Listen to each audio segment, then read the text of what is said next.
Hello, good morning and good evening. It depends on where you are joining us.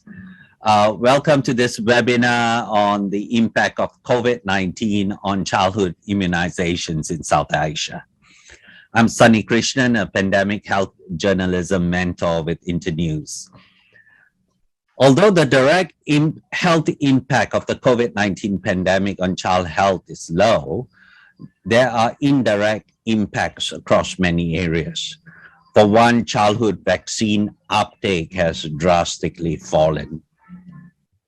In Singapore, for instance, in the region I come from, there has been a 73.6% drop in measles, mumps, rubella uptake in 2020.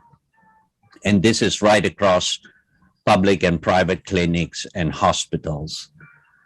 For diphtheria, tetanus, pertussis, inactivated polio, Haemophilus influenza, or the 5-in-1, there has been a 10.3% drop and a 67.8% drop for pneumococcal conjugate vaccine, or PCV. Herd immunity for measles among 12-month to 2-year-olds have been reduced to between 74 to 84%. And this is well below the 95% coverage that is needed to protect against measles. This now puts the whole community in Singapore at risk for a measles epidemic. Moving on from Southeast Asia, what is the situation in South Asia? To discuss this, we have three eminent speakers with us today. Before I pass the floor on to my colleague, Dr. Jaya Shreedhar, I'd like to thank the Sabine Vaccine Institute for kindly supporting this regional media dialogue. Now for a few housekeeping rules. Please mute your mics if you're not speaking. And number two is, please direct all your questions to the speakers through the chat function. I now pass the floor over to my colleague, Dr. Jaya Shreedhar. Jaya, the floor is yours. Thank you. Thank you, Sunny, and welcome everyone to this evening's webinar. We're very pleased to have three speakers with us, all of whom have worked on the front lines of this specific issue. And let me start off by introducing Dr. Gagandeep Kang, who's a very well-known face today. She's been a very clear voice of reason as we're trying to respond to the COVID-19 pandemic, not only in the area of vaccines, but also generally in the area of prevention and what governments and the public should be doing. Dr. Kang is Professor of Gastrointestinal Sciences at the Christian Medical College in Vellore, and so proud to say that she's the first woman member of she's the first woman member of the Royal College of Physicians, and she is part of a strategic group of advisory experts at the WHO and part of a working group on COVID-19 vaccines. And she's best known for her work on the rotavirus vaccine for several years, and she's been deeply involved in promoting childhood immunization, not just here, but across the region. So welcome, Dr. Kang. I'd also like to introduce Dr. Ms. Ramya Kannan, who is the Bureau Chief of the Hindu. Welcome, Ramya. She's been reporting on health and science for several decades at the Hindu and has very well recognized for her reporting for a fine commentary on the HIV/AIDS epidemic way back in the day. But she continues to sort of straddle the intersection between science and communication in fine ways, and is also beginning to sort of become a sort of a leading light to young journalists. I always hold up her writing as an example in my own class. We're also joined by Ms. Sundrima Taludar, who heads up the Child Workers in Nepal NGO, which is a leading child rights advocacy organization based out of Kathmandu, who's done extensive work in the area of access to health services for children in the country. Dr. Kang, I know that you have to leave for a WHO meeting very soon, but I just wanted to kickstart this whole discussion with the very basic question of, is this one single impact that we're seeing of a drop in childhood immunization, not just globally, but also differently in different parts of the Asia region? What is below that? What are the specifics that are hiding behind this larger sort of a doomsday sort of a picture that we're hearing about? Thanks, Jaya. I think that's a really important question. Before I answer that, I just wanted to call out the fact that you're a very clear communicator as well. Always a pleasure to listen to you. So now if we look at childhood immunization, I think everybody gets the big picture. Childhood immunization dropped in the last year, and it dropped because there was a disruption in health services. But if you begin to look at how we measure childhood immunization, there are multiple ways that we do this. We look at geographic distribution. Is one area worse affected than another area? We look at who gets any vaccines and who gets full vaccination and who gets no vaccines. You'll find that in general, people who get no vaccination are not in Asia necessarily people who are always vaccine hesitant. They are also the people who have the poorest access to healthcare at the best of times. And then we look at the children who get partial vaccination.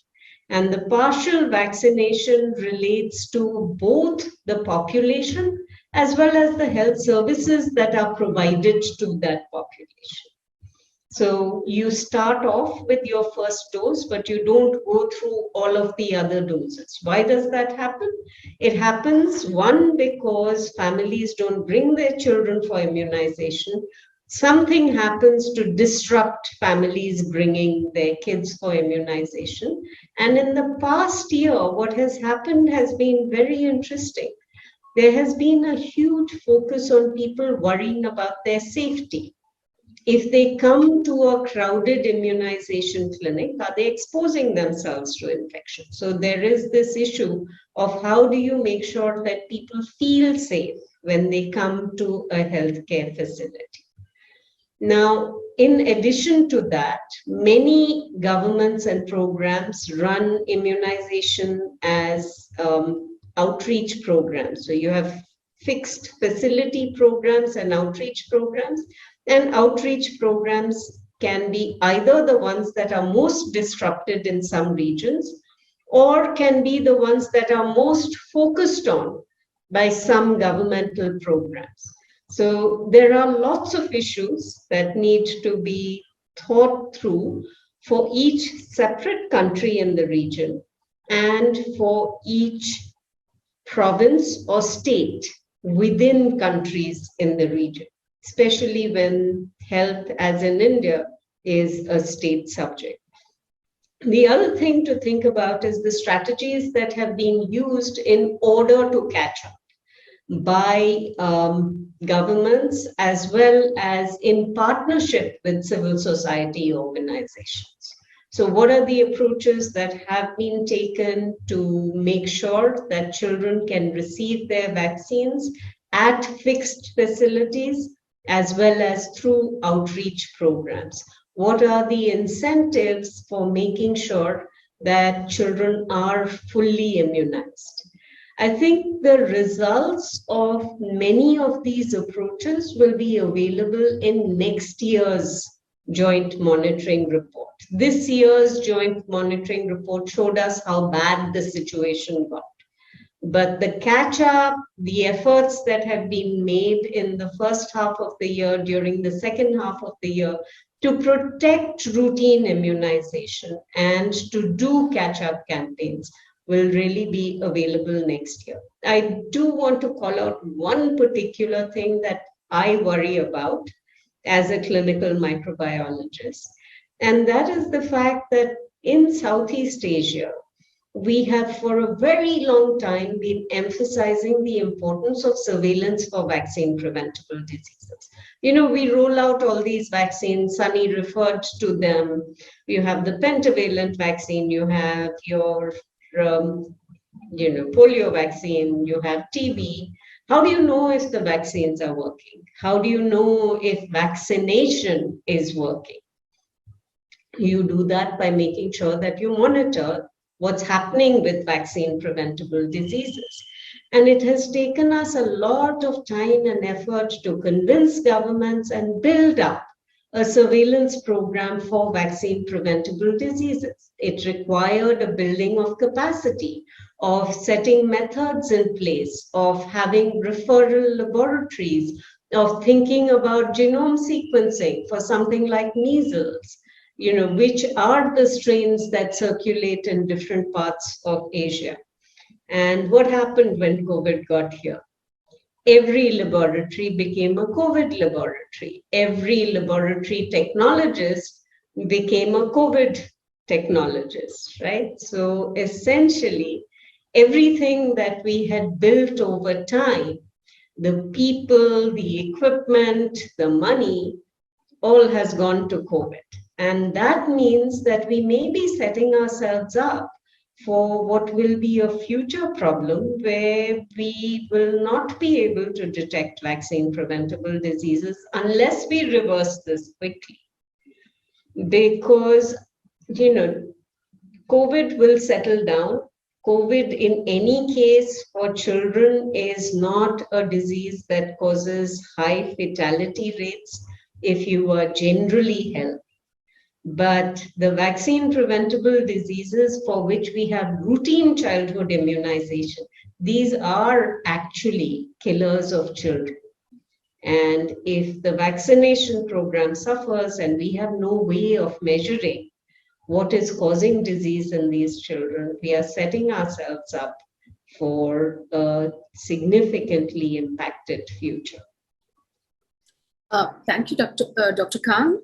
I had a related question on the, apart from the set of public health problems, which includes the draining away of human resources, budgetary resources and time into the COVID response and away from routine immunization, there seems to be something else afoot, and that is the increased public interest in knowing more about vaccination because of the COVID vaccines. So particularly among the more literate states or among the people that tend to question or read and absorb vaccine-related information from social media and the mainstream press, there's some kind of a hanging back to take COVID vaccines, and that is sort of having its own, casting a shadow on the uptake of routine immunization for their children. So how should we do this? So is too much information a bad thing, or how should we restructure that whole conversation in the public space so that we ensure that routine immunization doesn't suffer as a result of this kind of a gray area of information around vaccines? So about 7 or 8 years ago, the government of India had done a survey to try and see why children were not getting immunized. And about a quarter of the kids that had not received vaccines was just because the parents didn't know about the vaccine, didn't know where to go, and essentially had no information. So the idea then was we need communication campaigns. But the problem with communication campaigns, I'll use now COVID-19, right? At the end of December 2020, we had this 88-page document released by the government of India on communications around COVID-19 vaccines. Fabulous document, nice figures, really good graphics. And then the vaccination program started. And I was talking to the nurses in our hospital, and the nurses did not trust COVID-19 vaccine. Not only had they not, had this communication program not been rolled out to the nurses that are responsible for immunization, it wasn't anywhere near the general population either. So what was on paper had not been implemented, and that left room for a lot of social media activity that was around telling people that vaccines were untested, vaccines were unsafe, that there was no way that these vaccines were going to be of benefit. All sorts of conspiracy theories abounded. And the problem really is, once you've got a conspiracy theory for adults, for a vaccine for adults, it's not a stretch to see conspiracy theories for vaccines that also impact children.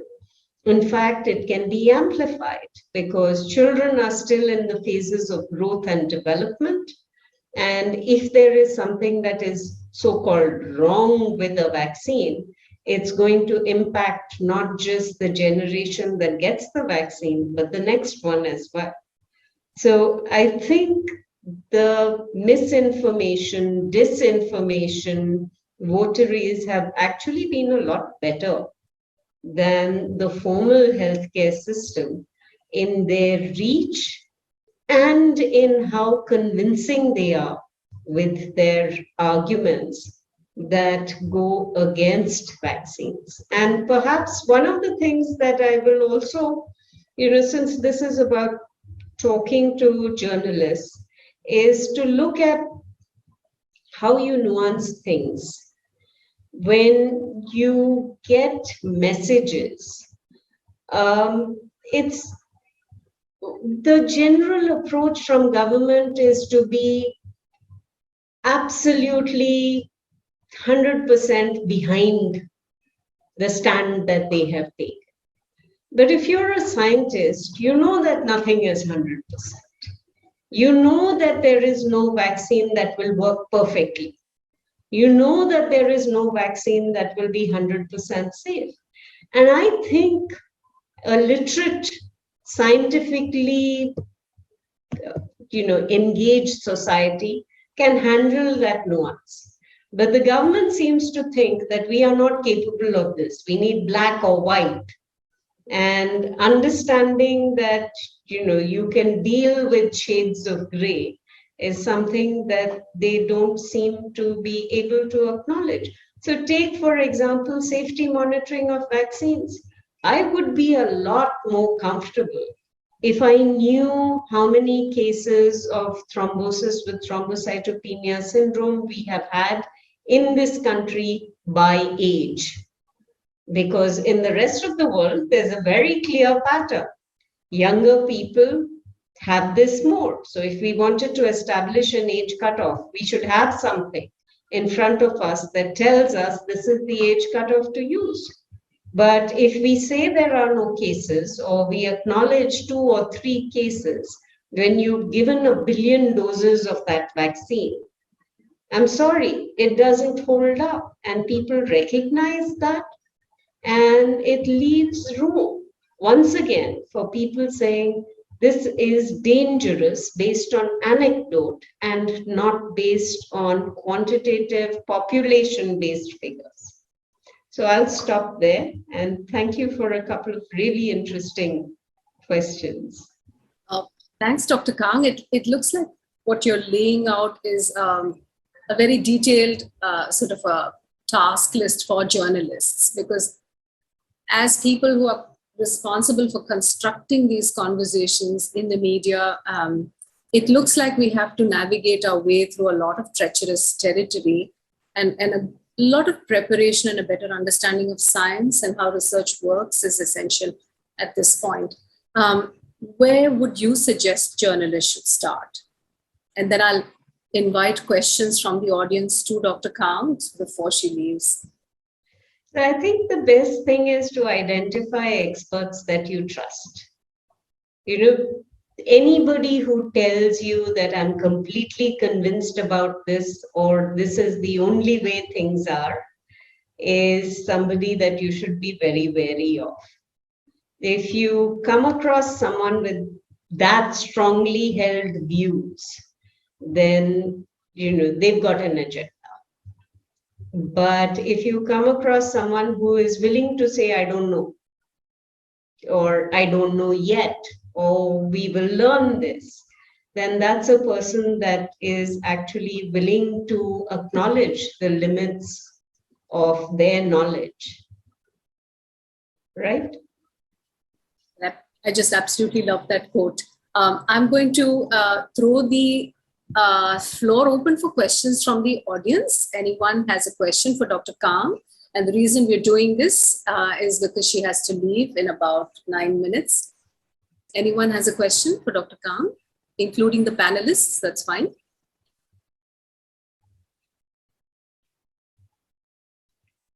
Yeah, Sunny, please go ahead. Yes, a question for you, Dr. Kang, and thank you for that wonderful insights. I'm more worried about children of hidden populations, and as it is in the expanded program of immunization (EPI), that many of these children fall in the cracks. How is it now being exacerbated by COVID? Thank you. We had in the region 2 million completely unimmunized children and under-immunized children at the end of 2019. At the end of 2020, it was 4.1 million. So it doubled. So we've lost gains that we had made over the previous decade. And I think recognizing the scale of that problem is critical. What you've pointed out, Sunny, is really important. Okay? And I think when we look at these hidden populations, the populations that don't have access, this is actually a focus of the Immunization Agenda 2030, where the idea is that we must find ways to minimize what are called zero-dose children, children that have not been reached by the immunization program ever. Because really, the immunization program is the part of the healthcare system that has the greatest outreach. And if there are children that have not seen that, then those populations have very low formal healthcare access. You could almost think of zero-dose children as being a diagnostic for health services across a country. Thanks, Dr. Kang. I think Ramya has her hand up. Hi, Doctor. This is also, an appreciation for someone who has been a very clear communicator right through the pandemic, and as people who constantly bug you with questions all the while. This is also a thanks from my community, but truly and honestly, I think both Dr. Soumya Swaminathan and Dr. Kang have been sort of like the leading lights of communication during the pandemic. My question, Doctor, is there are going to be effects. The boulder is going to roll down the hill from this drop in vaccination. How soon do you think, would you care to put a figure, a number as to when will we begin to see the deleterious effects of such omissions? Ramya, I think that's a really important question. It's going to vary by the proportion of children that are under or unimmunized in different regions. And it's going to vary by the disease that we are studying.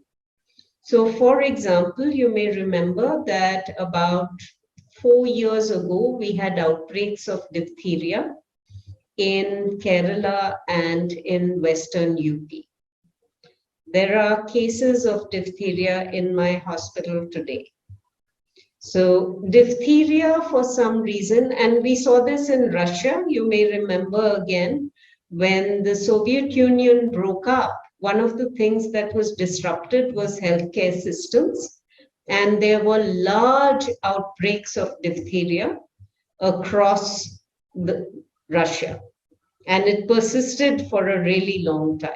So I kind of think of diphtheria as being the disease that will manifest the earliest. We'll see it in children and in adolescents.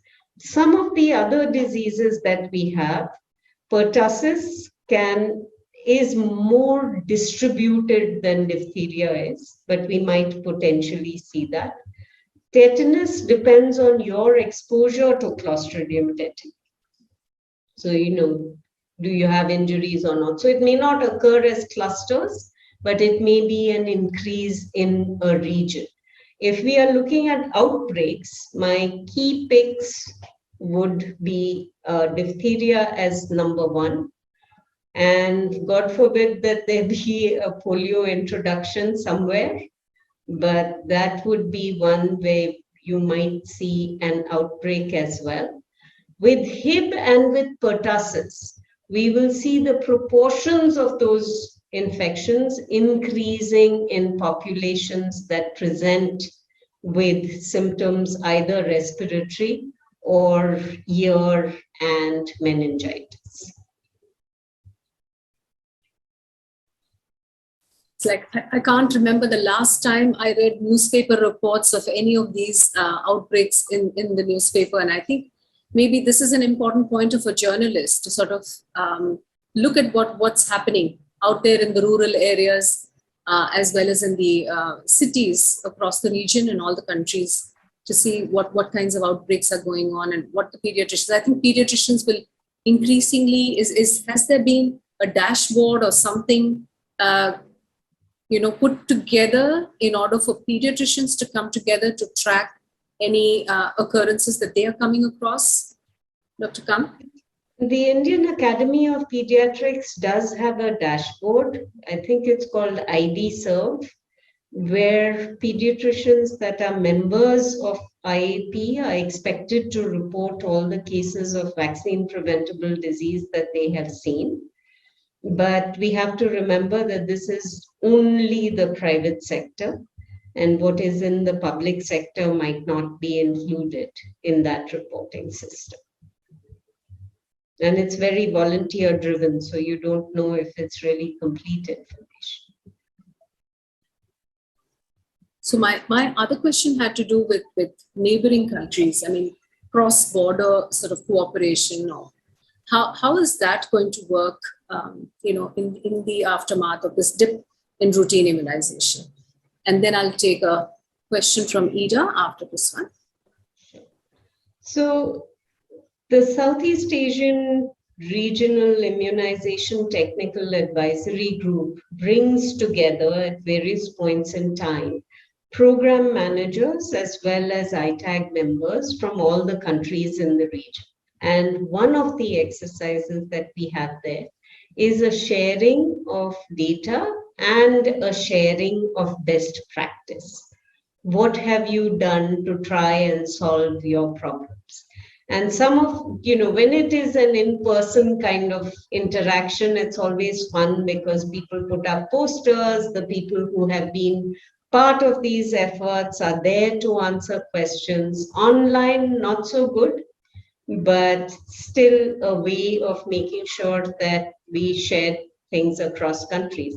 So for example, Bhutan was one of the first countries to do mix and match COVID vaccination because their supplies were one vaccine first and then another vaccine. And they just decided that that's what they were going with. So, in terms of education, how they communicated that to the public, it was really useful learning from them about that.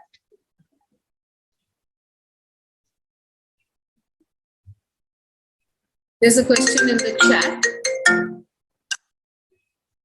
We see the negative impacts of COVID-19 on immunization. Are there perhaps any positive impacts that can be seen? For example, the realization of the importance of biomedical interventions, or in some cases, healthcare systems being strengthened for COVID. I mean, just like HIV got incinerators into our hospitals and better practices. And of course, it had its own good effects on the TB program and the family welfare program.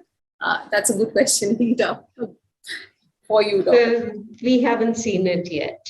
So we have not seen a measurable impact of COVID-19 on improvements in healthcare provision or immunization specifically as yet. Hopefully, we'll have better news next year. Okay. And I think on that note of hope, we'll have to please join me in thanking Dr. Kang for so generously giving of her time from a very, very hectic schedule. And now we're going to let you go, Dr. Kang. Thank you so much till we meet again next time. Thank you, Dr. Thank Khan. you very much. Bye. I'm just going to move to Sunima. Thank you to both the panelists for sort of being patient through the first part of this program. We were meant to intersperse the discussions, but as you know, that wasn't possible because Dr. Kang had to leave. But Sunima, despite all the downside of the impact of COVID-19 on immunization that we've been hearing, and mostly the picture from the other countries of the region, we've been hearing some good news from Nepal about how health workers are rallying to meet the challenge and how CSOs are playing a role in helping to make sure that routine immunization gets back on track. So let me start by asking you, what do you think were the challenges that you encountered from the community, from the civil society side when the lockdowns happened and COVID-19 disrupted immunization? What were the major challenges and how did the health system, how did the health workers that you interact with, what happened there? What were the major things that happened? Thank you very much, Internews, for organizing this and making me part of this session. And I'm actually enlightened by Dr. Kang's interventions. So much to learn from the medical side, and we need people like her. So in Nepal, actually, during the first lockdown, we also had, 50% of countries' immunization services being seized. And it actually impacted on 8.5 million children. And we also had some sporadic outbreaks of like measles in few areas, but which were definitely then addressed. And, the childhood immunization is one thing, as a nation, we are proud of. It is, applauded by the whole nation for the efforts the National Immunization Program of the Ministry of Health and Population does. And as you mentioned, Dr. Jaya, the role played by the local health workers, including the female community health volunteers, is like something to be proud of. They at times literally risk their lives in traveling to remote areas where they have to, cross the bridge, and they use like the twin to cross the bridge, and all of that is actually making our immunization efforts really, really, applaudable. But when the COVID, pandemic hit, the most, direct impact was on the people who are already marginalized, whose, employments were gone, and the children who already are suffering from a lot of discrepancies and disparity also suffered lack of immunization because the fear was there. At least in Nepal, all those stupid, belief about the bad effects of vaccination and those negative, toning were not there. But the challenges were also in protecting the healthcare workers.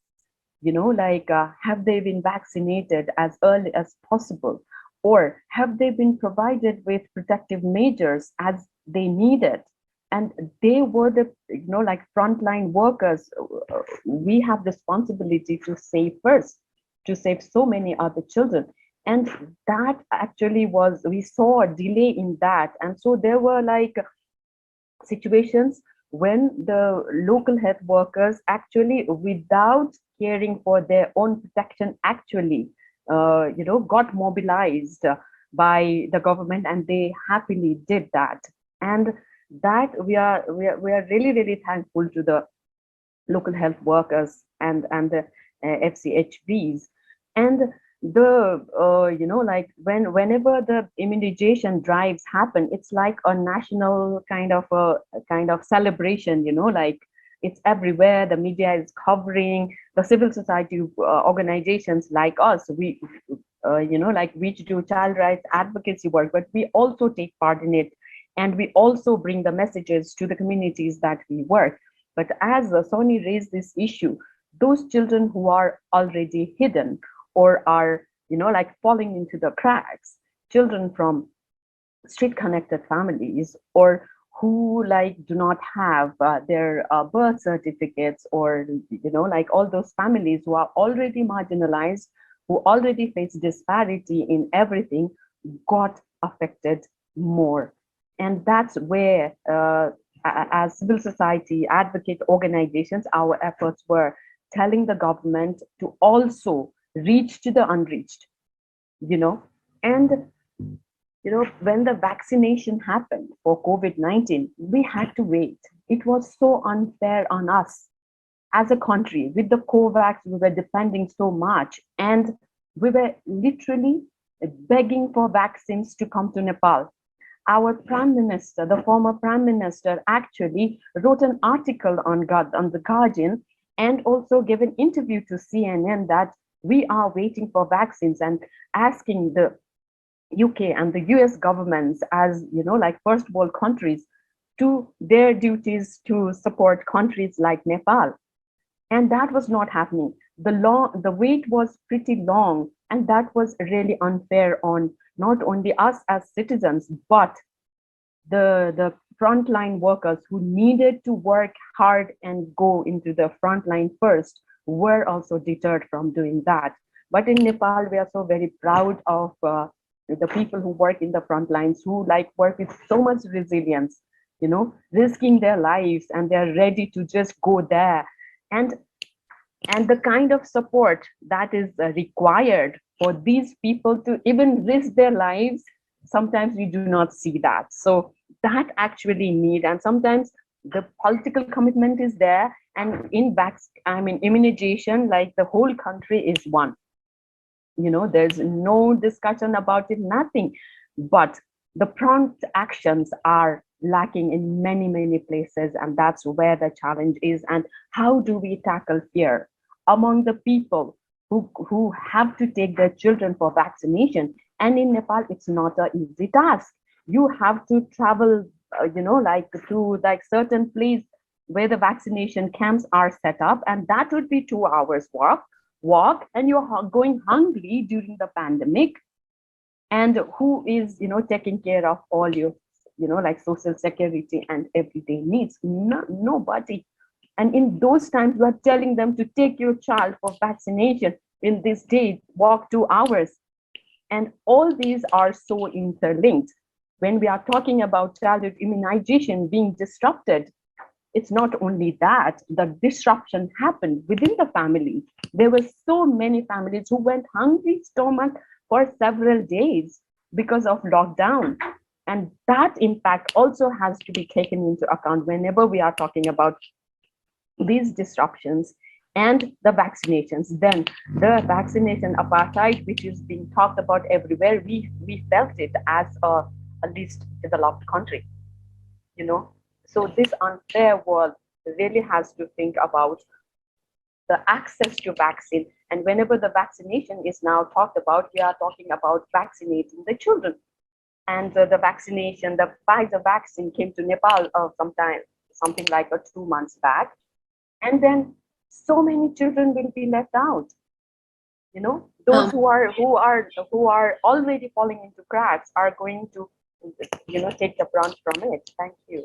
That's sort of reflective of, thank you, Sumnima, that sort of echoes what Dr. Gagandeep Kang said, that those children who've never been vaccinated before, the zero vaccinated children, are going to continue to fall through the cracks of the larger immunization efforts. And it's going to be a pretty similar picture throughout the region unless there's a greater action on the part of civil society organizations as well as the governments to respond better to this crisis. I had a related question on the vaccinators in Nepal, the health workers that you spoke highly of.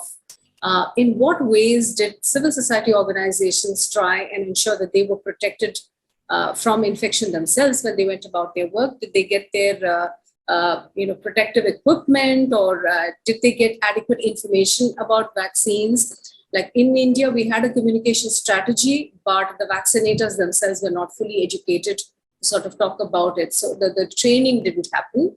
So what did civil society organizations or like yours do to sort of, did you advocate for better protective gear for the vaccinators, or how did Yes, that?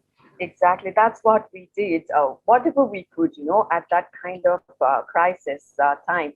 So we were connecting with the local governments, like the rural municipalities and the municipalities in various provinces, and requesting them to take this as a top priority to provide protective, PPEs or other required, amenities to the health workers.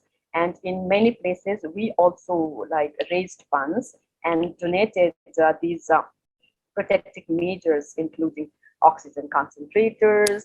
We even donated ventilators for children. These are dedicated ventilators to some of the hospitals in areas where they did not have any ventilators, so that when the health workers are going and work directly with children, if something happens, then at least there are something to refer back to. And another way, I think the civil society organizations actually stood by the vaccinators was raising their concerns and taking it to the authorities.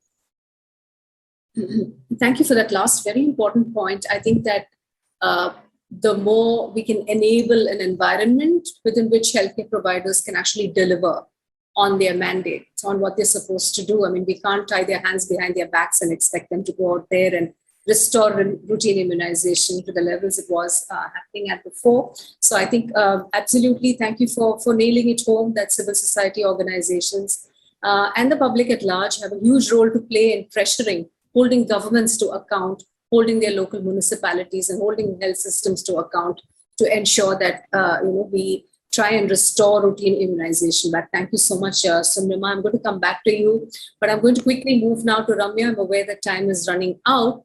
And after listening to both Dr. Kang and Sunrima, it's clear that it looks like journalists have an arraying dizzying array of angles to sort of really explore in covering this issue. I mean, beyond that one single headline of a drop in childhood immunization, thanks to the pandemic, we're seeing all these multiple stories emerging that are spanning, governmental responses, NGO responses, technical and medical responses, and overall, there seems to be a lot of work for journalists to do.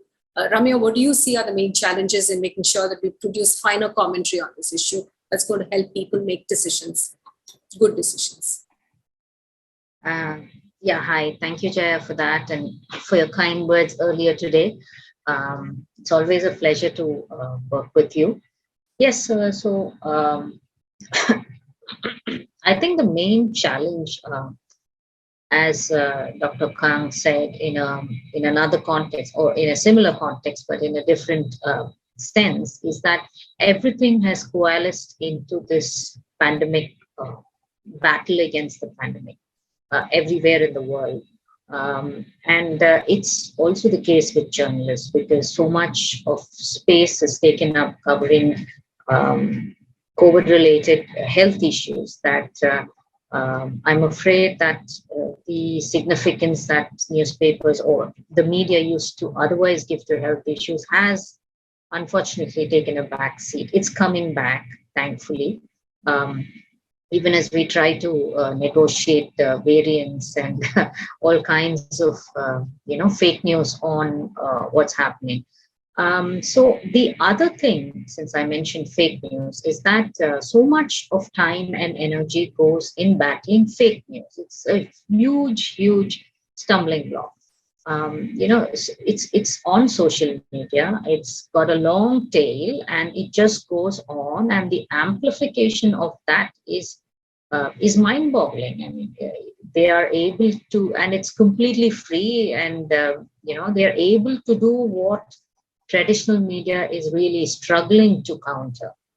And that's the truth. It's not an enviable position, but I think that's how it is today, and it will also be as long as we have free social media.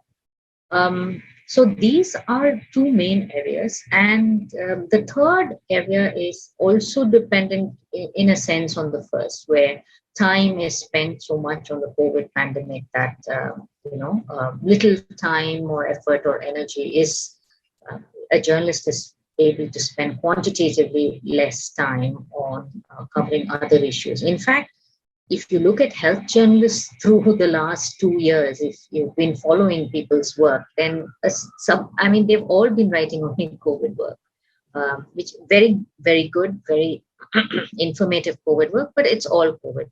But I think now it's important to look at the range of issues that we used to cover, and with the aid of the lessons that COVID has taught us. Now, thankfully, the appetite for science news, for science information, for pure science, talking about scientific facts on a daily basis has gone up significantly. So use that to channel our energies to, rediscover experts that we used to talk to regularly in order to do these stories. So I think the other challenge would be the space. In newspapers, I work at a newspaper. In newspapers, that continues to be a challenge, particularly with the COVID-related drop in revenues.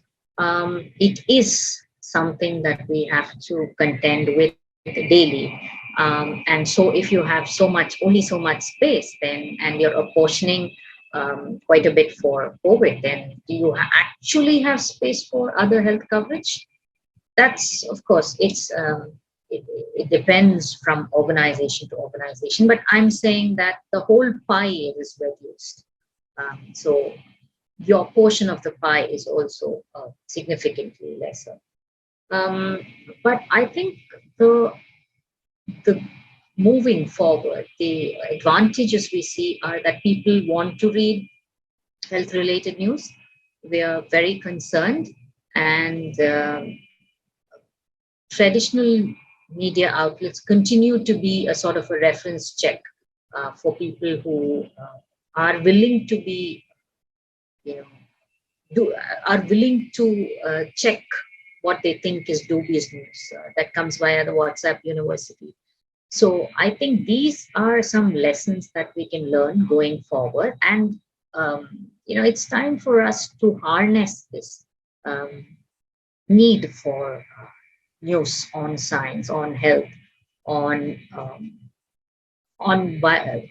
vaccine techniques. When in the past have we written so extensively on vaccine development, on the virus itself, on the structure of the virus? Which other disease have we focused on so overwhelmingly that it, took up our entire lives, waking hours? I think some of us are even dreaming about, so sleeping hours as well, the structure of the virus and long queues and the oxygen and so it has really opened up things for a health journalist. And I think it's also we are bound to utilize the opportunities that this has opened up for us, and over a period of time, possibly bring back into the limelight the issues that might have disappeared behind the curtains because of the pandemic. I think I'll stop here, Jaya, in case there are other questions we can take. Yeah. In fact, there is a question, Ramya, but thanks for those interesting comments. So it's like, yes, we should ride this wave, I suppose. Journalists everywhere need to ride the wave of a surge of interest in science and understanding more about vaccines and so on. And it seems to me terribly unfair that while space for verified, high quality, regulated journalism is shrinking, there's this massive explosion of space for information to spread and to sort of generate information that can't really be verified, that you can spin out conspiracy theories around or pretty much pass along whatever information or impression you have about something. And there ought to be a way that we can come together as the media, as people in medicine, as people from civil society, to sort of put a stop to this. As you said, there have been, I think, millions of dollars spent on combating the misinfodemic and the disinfodemic that's accompanied the pandemic. And we're going to see that continuing into the space of routine immunization for children as well, which is why I brought up that point earlier about why childhood immunization, people are hanging back from vaccinating their children. Educated people are hanging back from vaccinating their children. I know that we have very little time left, so maybe I should give the opportunity now to the floor. Sunny, if there are any questions. Yes, there is a question here from Preeti Vartarajan, and it's directed to three of you. And the question is, what is the way for equal distribution of vaccines all over the world? Equitable distribution of vaccines. Thank you. I think that's something that Ramya and Sundama can sort of address. Yes, may I? Maybe Sundama first, or? I think I have already mentioned earlier that look how we suffered as as the underdeveloped country or a developing nation, and so this is the time when we are all so much forced to think about the different kinds of disparity we are living in. The rising disparity in economy, in healthcare, everywhere, and how the public health is being disrupted, not only because of the pandemic, but it is because of the lack of commitment to people from the governments that we have chosen to rule us. And it's not only the so-called first world countries who actually failed to think about others, but also our own democracy. How have we fared with the democracy that we live in, the democracy that we have struggled and we spent all our youth time protesting and demanding democracy and accountability, and we still do not have that. So it's like both ways. First of all, the WHO as an institution needs to get the acknowledgement, or I think, or the respect, or whatever it deserves. At this point of time, many of us may have different kind of reservations about how it functions, but when it's a time of pandemic, then we also need something like a one voice, and that needs to be regarded. And at one point of time we did not see happening because of how the big nation behaved, and then that also spiraled down, and there were other nations to follow suit of that big nation. And so this entire issue is like a global disparity, of haves and have-nots. It also happens to be like countries being this, facing all this disparity. And our own leaders, our own governments must also take a strong action, and they must form their own, forums, so that their voices become stronger. As civil society, we believe in solidarity, we believe in working together, and that's what the small nations must do, so that they demand accountability from the bigger nations, from UN agencies, and bring vaccination to all the people. Thank you. Again, huge role for the media there, I think, to amplify these voices from the ground. But Ramya, what do you think? What do you think the journalists can do to promote vaccine equity? Right. this lack of vaccine equity is basically, I think, a mixture of avarice and idiocy, without a basic understanding of the fact that even if you and I are vaccinated, we still are at risk as long as people across the world remain unvaccinated. So I think the time has come, like Somnima said, to build a grassroots movement that will call for distribution of vaccine resources across the world, especially in countries that do not have the capacity to manufacture. And the role of the media in amplifying this demand is huge. So put pressure, like she said, with civil society organizations and governments, to put pressure on UN organizations and big countries that are manufacturing vaccines to share vaccines, part of the COVAX program. I think the media has a huge role to play, and also civil society organizations should take the media along, and even governments do this on mission mode, because especially in a country like India, mission mode works very well. The government puts all its energies behind a particular idea and then implements it. I mean, it goes hammer and tong at it. So I think that could be done by nations that are feeling the pinch of being left out of the COVAX program, and do take us along. Media in your country or countries should go along with this project. I think it's possible to bring better equity of vaccine resources with this kind of pushing from the grassroots and the media going along with the governments and insisting that vaccines be shared. If I may add, Jaya, Please, son. I think recently we just concluded WHO's World Health Assembly special session. It's only this is the second time in history that a World Health Assembly special session has been held, and this is to look at probably coming up with a pandemic treaty to deal with health emergencies.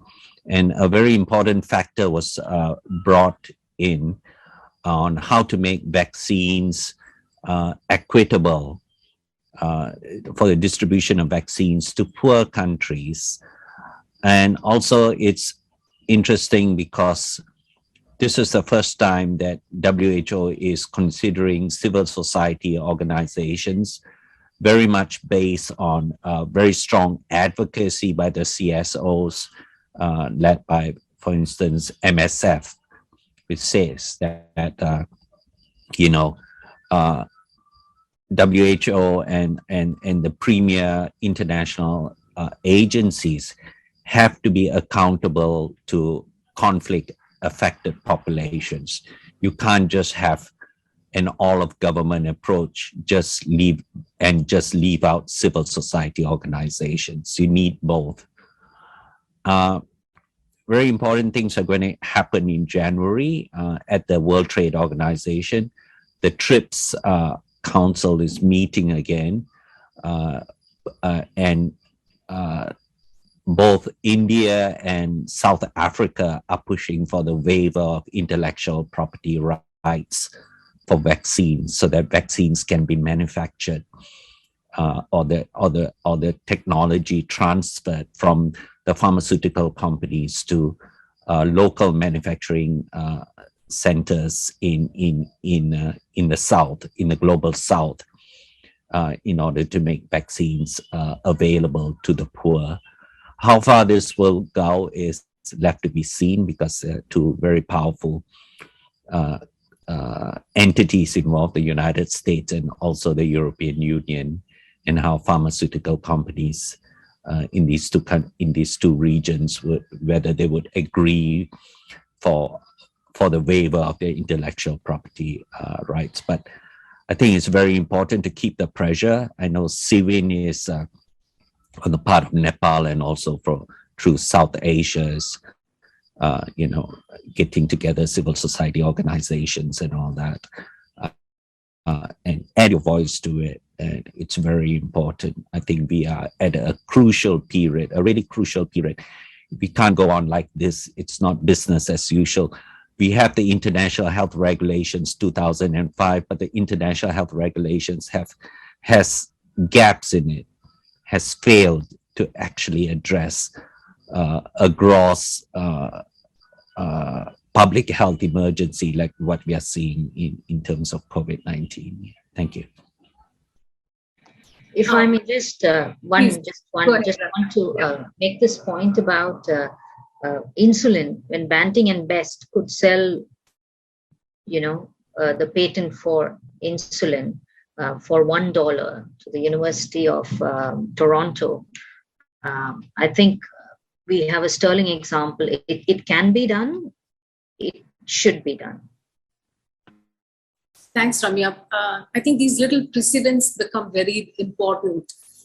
They find themselves going into being quoted in public interest litigations, and they, gradually build up a solid mountain of evidence that can help move mountains again. So there's one question. I think this will be the last question. There's a question related to COVID-related deaths of health workers in Nepal. Have they been recorded? Do we have an idea about how many of them have died because they haven't been vaccinated against COVID-19? And is there a compensation that has been given to the health workers who lost their lives?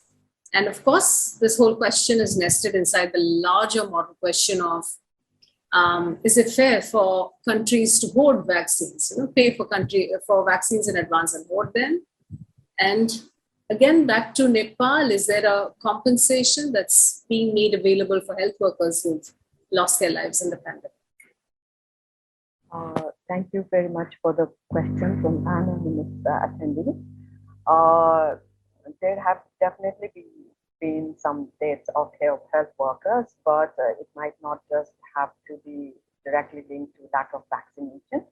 And the data is not there. And the second issue that you have raised is the issue as a civil society we have been raising, and we must raise, and we need solidarity and support from the media organizations and experts and everybody, because it's definitely a collective failure of governments. When you are putting your people at risk, then you have to be accountable for that.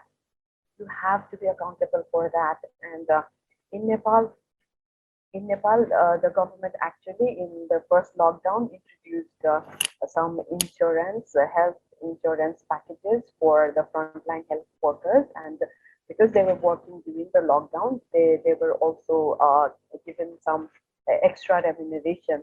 But then that was that was put an end after a while. But that was a big disappointment for the health workers. We all have seen how hard they have worked under the PPEs, not even going to the loo for several hours. So that is also not fair. And the investment our government should have on public health is where the problem is. It's lacking. The public health is suffering, and the privatization is taking over. So our voices for public health becoming the priority for all our governments is one agenda we all must put forward very, very strongly. And we all know what kind of medical mafia exists in all our countries. So another issue that you've raised is these big countries hoarded vaccines, and we had to wait, and we had to die. Our people had to die.